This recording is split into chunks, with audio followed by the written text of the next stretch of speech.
শেষ করে দিই। আচ্ছা, আমরা গতকাল 9 ধারার একটু ইনকমপ্লিট ছিল, এটা আর একটু ব্যাখ্যা বিশ্লেষণ আপনাদের পিডিএফ দিয়ে দিচ্ছি, সেই পিডিএফ এটা অ্যাড করা আছে, আপনারা দেখে নিন, একটু মনোযোগ দেন। ওখানে বলা রয়েছে যে এখানে এই এএসআই মোজাম্মেল ভাই আপনি দাগাদি করতেছেন, দাগাদি হচ্ছে, দাগাদি করেন না, একটু সমস্যা হয়। আপনারা যখন মেইন বই বের করবেন, মেইন বইয়ে আপনারা দেখবেন যে এখানে ওই যে যে চারটার পাঁচটা শনাক্তকরণ, সময় নির্ধারণ, স্থান নির্ধারণ, সম্পর্ক সংযোগ, যে বিষয়গুলো আছে এগুলো একটু আমরা দেখবো আর কি। যে বলছিল যে প্রাসঙ্গিক ঘটনার ব্যাখ্যা, পরিচয় নির্ধারণ, সময় স্থান, ব্যক্তি শনাক্তকরণ, সহায়ক ঘটনায় 9 ধারার প্রাসঙ্গিক। এটা যে কোনো ভাবে পরীক্ষার যদি প্রশ্ন আসে ম্যাক্সিমাম যে এটা ব্যক্তি শনাক্তকরণের ক্ষেত্রে এই পর্যন্ত যে কটা প্রশ্ন আছে ব্যক্তি শনাক্তকরণ 9 ধারা থেকে টিআই পিরিয়ড হিসেবে প্রশ্ন আসবে, সাক্ষ্য আইনে টিআই পিরিয়ড প্রাসঙ্গিক কিনা, বা টিআই পিরিয়ড এটা কিভাবে প্রাসঙ্গিক হয় এই সাক্ষ্য 9 ধারার সাথে, এরকম বিভিন্ন ব্যাচের প্রশ্ন আসে। আর সময় স্থান, তারপর হচ্ছে বস্তু, এগুলোর ক্ষেত্রে খুব কমে আসে, এগুলো পারা যায়। ব্যক্তি শনাক্তকরণ এমন একটা প্রশ্ন দেয় যেমন একবারে কি বলে কোন একটা গণনা কেন্দ্রিক দিয়ে দেয়, যেটা হচ্ছে বুঝতে অসুবিধা হয়। আচ্ছা, এখানে একটা প্রশ্ন হচ্ছে, প্রথম দেখেন আপনাদের প্রশ্ন দিচ্ছি, যে বলা রয়েছে পরিচয় নির্ধারণ, পরিচয় নির্ধারণ বলতে কি বোঝায়, আছে না এখানে? আছে। আচ্ছা, এখানে জি স্যার, এইটুকু পরিচয় নির্ধারণ। এই পর্যন্ত পড়েন, এই পর্যন্ত একজন জুড়ে। পরিচয় নির্ধারণ বলতে বোঝায় কোনো ব্যক্তি বা বস্তুটি সেই ঘটনার সঙ্গে জড়িত তা প্রমাণ করা। অর্থাৎ ঘটনাটি কার দ্বারা ঘটেছে, ঘটনাটি কোন বস্তু ব্যবহৃত হয়েছে, যে সকল ঘটনা বা তথ্য দিয়ে এই প্রশ্নগুলোর উত্তর পাওয়া যায় সেগুলোই পরিচয় নির্ধারণমূলক প্রাসঙ্গিক ঘটনা। আচ্ছা, উদাহরণ: ভেরি গুড, আস্তে একটি থাকেন। খুনের প্রথম হচ্ছে ওখানে দেখবেন যখন আমরা 9 ধারা সাক্ষরের 9 ধারা দেখবো, ওখানে একটা পরিচয় নির্ধারণের সহায়ক এরকম কিছু পরিচয় নির্ধারণের কথা বলেছে। এই পরিচয় নির্ধারণটা এখানে একটু মনোযোগ দিলে আমরা 2-3 মিনিটে এটা শেষ হয়ে যাবে। তাহলে এখানে পরিচয় নির্ধারণ বলতে বোঝায় কোনো ব্যক্তি বস্তু, এই যে প্রথম হচ্ছে ব্যক্তি বা আছে, পার্সন আছে, বস্তু আসছে। বস্তুটা কি বলছিলাম আমরা, বস্তুটা হচ্ছে যে আপনার ঘটনার সাথে সংশ্লিষ্ট যে যাকে যে যে যে যে এটাতে বস্তুটা পাওয়া যাবে, আঘাত করা হয়েছে, লাঠি হতে পারে, ছুরি হতে পারে, অস্ত্র হতে পারে, মেবি এটা হতে পারে। এখন এই যে কোনো ব্যক্তি বা বস্তু সেই ঘটনার সঙ্গে জড়িত, ব্যক্তি যেরকম জড়িত ওই বস্তুটাও জড়িত। এখন ব্যক্তি অনেক সময় ঘটনাস্থলে আপনারা কি করবেন, এই ব্যক্তি পাওয়া যাবে না কিন্তু আলামতটা তো পাওয়া যাবে, বস্তুটা পাওয়া যাবে, তো এটা তো শনাক্ত করবে যে এটার অমুকের। আমরা কালকে সম্ভব হলে আমরা যদি খাতা উপস্থাপনা শেষে একটু মনে করেন, আমরা আরেকটা স্লাইড দেখাবো, খুব ভালো লাগবে এই স্লাইডটা আপনাদের। আচ্ছা, ঘটনাটি প্রথম কি বললাম, যে ব্যক্তি বস্তু সেই ঘটনার সাথে জড়িত তা প্রমাণ করা। ব্যক্তি অথবা বস্তু ঘটনার সাথে প্রমাণ করতে জড়িত, এরা এর সাথে কানেক্টেড। ঘটনাটি কার দ্বারা ঘটেছে এটা একটা বিষয়, দেখেন রহিম দ্বারা ঘটেছে। ঘটনায় কোনো বস্তু ব্যবহৃত হয়েছে, অস্ত্র ব্যবহৃত হয়েছে, এই যে বস্তুর কথা আসছে। যে সকল ঘটনা বা তথ্য দিয়ে, যে সকল ঘটনা বা তথ্য, তথ্য মানে ইনফরমেশন বা বিষয়, যে সকল ঘটনা বা বিষয়, যে ফ্যাক্ট, ঘটনা তথ্য কিন্তু একটি ফ্যাক্টের কথা বলছে, এই প্রশ্নগুলো উত্তর পাওয়া যায়, সেগুলি পরিচয় নিতে প্রশ্ন প্রশ্ন অর্থাৎ যখন কোনো কিছু প্রশ্ন করবেন যে ঘটনাটি কার দ্বারা ঘটানো হয়েছে, ঘটনাটি কোন বস্তু ব্যবহৃত হয়েছে, এই যে কোনো কোশ্চেন এরা যে উত্তরটা পাওয়া যাবে সেটা হচ্ছে পরিচয় নির্ধারণ হবে। যদি বলবো এটা এই অস্ত্রটি কি, অস্ত্রটি কি রহিম ব্যবহার করেছিল, আসলে কি তার এখন রহিম ব্যবহার করেছে, প্রমাণ কি? আমরা যখন ওই যে আমরা যখন ঘটনাস্থল থেকে যখন অস্ত্র উদ্ধার করবো, এটা যদি ফিঙ্গারপ্রিন্ট থাকে সেটাকে আমরা এটা যে কি বলে এটাকে ই করার, ক্রাইম সিন করার যে ব্যবস্থাপনা রয়েছে সঠিক উপায় সকল এটা তারা সিআইডি বা তারা করে। তো যাই হোক ওইটা একটা আলাদা এসে ওটা বিস্তারিত অন্য সময় জানবো। তাহলে উদাহরণ দেখেন, একটি খুনের মামলায় ধরুন সাক্ষী বলে, আমি আসামিকে ছুরি হাতে মৃত ব্যক্তি যেতে দেখেছি। সাক্ষী বলতেছে আমি আসামিকে ছুরি হাতে মৃত ব্যক্তির দিকে যেতে দেখেছি। তার মানে কি, মৃত মারা ওখানে মারা গেছে, মানে তখন মৃত ব্যক্তি মানে সে ওইদিকে যাইতেছে, এখন হয়তো বা সে গুলিও করতে পারে, অস্ত্রটা তার একটা যে কোনো অস্ত্র হতে পারে। এখন আসামিকে আসামি পরে পরে নির্ধারণ হলো, পরিচয় নির্ধারণ, ছুরিটি কোন, ছুরি কোনটি বস্তু নির্ধারণ হলো, আসামি হলো পরিচয়, আর হলো ছুরিটি হলো বস্তু, পরিচয় নির্ধারণ হলো। আচ্ছা, এইগুলো হলো এই বিষয় ঘটনাগুলো মামলার জন্য প্রাসঙ্গিক বা তথ্যগুলো প্রাসঙ্গিক। এখন টাইম, সময় নির্ধারণটা কিভাবে হবে, টাইমটা কিভাবে হবে, কোনো ঘটনা কখন ঘটেছে তা নির্ধারণ করা। এই যে আমি কালকে বলছিলাম, বলা হলো রাত, ঘটনাটি রাত 10টার সময় ঘটেছিল, যে টাইম, এই যে এজাহারের টাইম, ঘটনার সময় তারিখ, এটা একটা ত্রুটি যে ঘটনার সময়টা লেখা হয় নাই, কখন কোন সময় ঘটনা ঘটেছিল।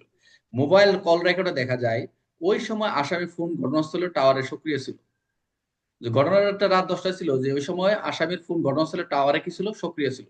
এতে ঘটনার সময় নির্ধারণ করে, তাই এটি পার্সেন্ট দেখা গেছে যে সময় যে লোকেশনটা দিছে, যে জুরিডিকশনটা দিছে বা ঘটনাস্থলে আছে, ওখানে থেকে টাওয়ারের সময় সে একটা ঠিক একজেক্টলি মিলে গেছে, কাছাকাছি মিলে গেলেই হলো। এটা হলো টাইম। এখন স্থান, প্লেসটা কি হবে? প্লেসটা হচ্ছে ঘটনা কোথায় ঘটেছে তা নির্ধারণ করা। এই যে ঘটনাটি কোথায় ঘটছে, এটা একটা জুরিডিকশনের কথা। সাক্ষী বলে ঘটনাটি বাজারের সামনে ঘটছে। আমরা যে অনেক সময় পিও, প্লেস অফ অকারেন্সটা দিই না, যে আমরা পিও নির্ধারণ করি মামলার জন্য, পিও নির্ধারণটা করে যখন আপনি রেকর্ড করবেন তখন পিও তো অবশ্যই দিতে হবে, এটা একটা ভাইটাল বিষয়। তো ঘটনাটি বাজারে এখন পিও, পিও সঠিকভাবে না লেখা, এটাও কিন্তু একটা মামলার ত্রুটি। ঘটনাস্থল, এটা কি এফআইআর এর ত্রুটি, এজাহারের ত্রুটি না।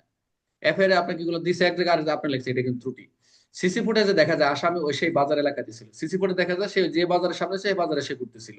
তাহলে এটা কি হলো? এটা প্লেসটা নির্ধারণ হলো, এটি ঘটনাস্থান নির্ধারণ করে, এটাই প্রাসঙ্গিক। সংশ্লিষ্ট আরেকটা হচ্ছে সম্পর্ক নির্ধারণ, যেটা আমরা চারটা দেখলাম ওখানে। তো সম্পর্ক নির্ধারণ কিভাবে হয়?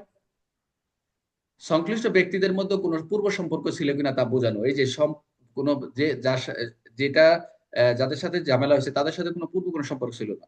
আসামি ও মৃত ব্যক্তি ছিলেন, আসামি ও মৃত ব্যক্তি ছিলেন ব্যবসায়িক অংশীদার অথবা পারস্পরিক শত্রু।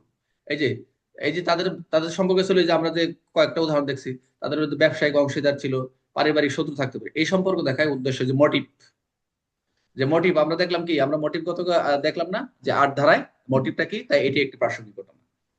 এখন হচ্ছে সংযোগ নির্ধারণটা কিভাবে হবে। দেখবেন সর্বশেষে দেখবেন সাক্ষ্য শেষ দিকে সংযোগ স্থাপন করছে। কানেকশনটা কিরকম হচ্ছে? ব্যক্তি বস্তু ঘটনার মধ্যে যোগাযোগ বা সংযুক্তি প্রমাণ করে। ব্যক্তি বস্তু ঘটনার মধ্যে কি করবে? একটা সংযুক্তি করবে, কানেকশন করবে। এখন কিরকম? ওই যে আলামত গুলো, আসামির আঙ্গুলের ছাপ পাওয়া গেছে।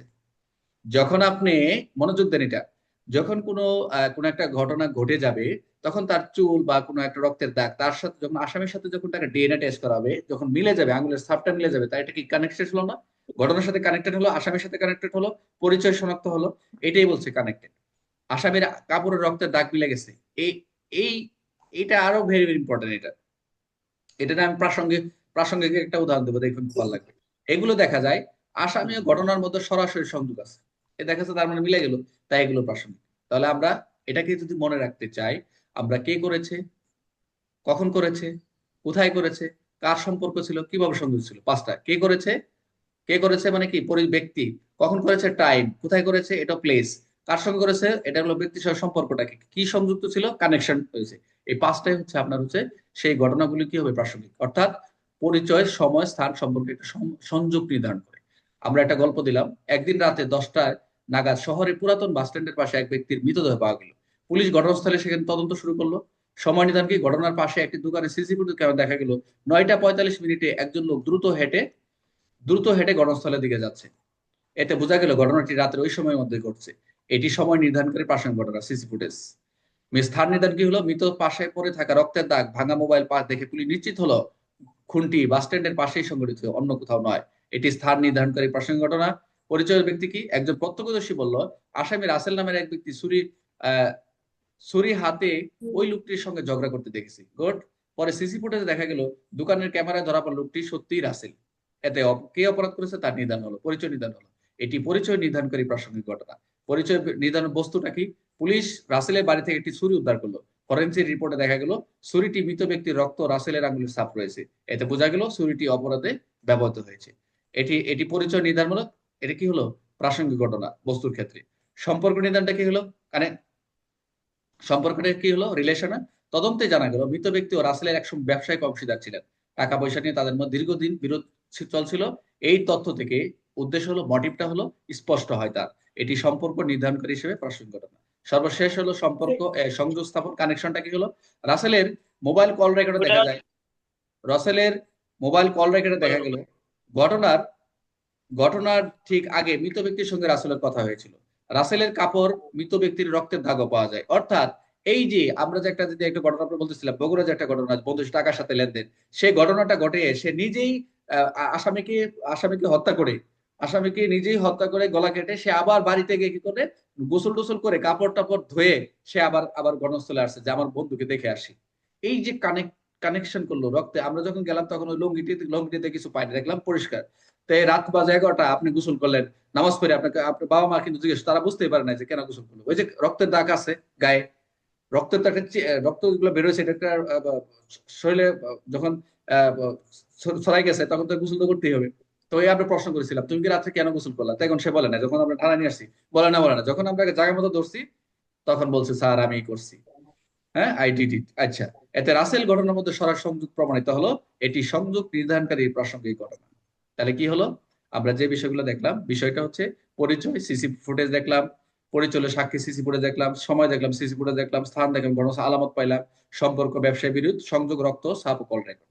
এই মোটামুটি আমাদের যেসব ঘটনা দ্বারা পরিচয়, সময়, স্থান, সম্পর্ক, সংযোগ নির্ধারণ করা যায় সেগুলি হচ্ছে প্রাসঙ্গিক ঘটনা। ক্লিয়ার সবাই নয় দ্বারা এখন? কারো কোনো সমস্যা আছে? পাঁচটা বিষয় থাকবে এখানে, এখানে পাঁচটা, একটা পরিচয়, সময়, স্থান, সম্পর্ক, সংযোগ, এই মিলে হবে হচ্ছে আমাদের কি আহ আহ, নয় ধারা প্রাসঙ্গিক ঘটনার ব্যাখ্যা উপস্থাপন। তবে শুধু এখানে বেগ আমি একটা কালকে বলেছিলাম, এই জন্য অনেকের একটু পরে বুঝতে অসুবিধা হচ্ছিল। এখন তো আমার মনে হয় যে ক্লিয়ার, যে নয় ধারার এ শুধু একটাই নয়, আরো অনেকগুলো বিষয় রয়েছে।